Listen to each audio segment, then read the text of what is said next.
ಸ್ನೇಹಿತರೆ, big Boss Kannada season 12 ಇನ್ನೇನು ಕೆಲವೇ ದಿನಗಳಲ್ಲಿ ಶುರುವಾಗಲಿದ್ದು, ಈ ಸಲದ ಬಿಗ್ ಬಾಸ್ ಕನ್ನಡ ಸೀಸನ್ 12ಗೋಸ್ಕರ ರೆಡಿ ಆಗಿರುವ ಬಿಗ್ ಬಾಸ್ ಮನೆ ಯಾವ ರೀತಿ ಇದೆ ಅನ್ನೋದನ್ನ ಈ ವಿಡಿಯೋದಲ್ಲಿ ನಾವು ಕಂಪ್ಲೀಟ್ ಆಗಿ ನೋಡ್ಕೊಂಡು ಬರೋಣ. ಸ್ನೇಹಿತರೆ, ಪ್ರತಿ ಸಲದಂತೆ ಈ ಸಲದ ಬಿಗ್ ಬಾಸ್ ಮನೆಯನ್ನ ಕೂಡ ವೈಕಾಮ್ 18 ಮತ್ತು ರಾಮೋಜಿ ಫಿಲಂ ಸಿಟಿ ಅವರೇ ಡಿಸೈನ್ ಮಾಡಿದ್ದು, ಪ್ರತಿ ಸಲಗಿಂತಲೂ ಈ ಸಲದ ಬಿಗ್ ಬಾಸ್ ಮನೆಯನ್ನ ಮತ್ತಷ್ಟು ದೊಡ್ಡದಾಗಿ ಕಟ್ಟಿದ್ದಾರೆ. ಈ ಸಲದ ಬಿಗ್ ಬಾಸ್ ನ ಮನೆಯ ಮತ್ತೊಂದು ವಿಶೇಷತೆ ಏನಪ್ಪಾ ಅಂದ್ರೆ, ಲೇಡೀಸ್ ಟಾಯ್ಲೆಟ್ ಮತ್ತು ಜೆಂಟ್ಸ್ ಟಾಯ್ಲೆಟ್ ಎರಡು ಕೂಡ ಪ್ರತ್ಯೇಕವಾಗಿ ನಿರ್ಮಿಸಿದ್ದು, ಜೆಂಟ್ಸ್ ಟಾಯ್ಲೆಟ್ ಲಿವಿಂಗ್ ಏರಿಯಾದ ಪಕ್ಕ ಇರಲಿದ್ರೆ, ಲೇಡೀಸ್ ಟಾಯ್ಲೆಟ್ ಸೀಕ್ರೆಟ್ ರೂಮ್ ಪಕ್ಕ ಇರಲಿದೆ ಅಂತ ಹೇಳಲಾಗ್ತಿದೆ.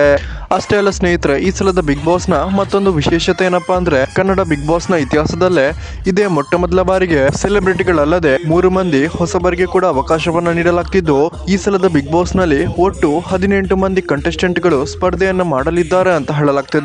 ಸ್ನೇಹಿತರೆ, ಯಾರೆಲ್ಲ ಕಿಚ್ಚ ಸುದೀಪ್ ಅವರು ನಿರೂಪಣೆ ಮಾಡ್ತಿರುವ ಈ ಸಲದ ಬಿಗ್ ಬಾಸ್ 12ಗೋಸ್ಕರ ವೇಟ್ ಮಾಡ್ತಿದ್ದೀರಾ, ಈ ವಿಡಿಯೋಗೊಂದು ಲೈಕ್ ಮಾಡಿ ಮತ್ತು ನಿಮ್ಮ ಪ್ರಕಾರ ಈ ಸಲದ ಬಿಗ್ ಬಾಸ್ಗೆ ಯಾರು ಕಂಟೆಸ್ಟೆಂಟ್ ಗಳಾಗಿ ಬರಬೇಕು ಅನ್ನೋದನ್ನ ಕಮೆಂಟ್ ಮಾಡಿ ತಿಳಿಸಿ.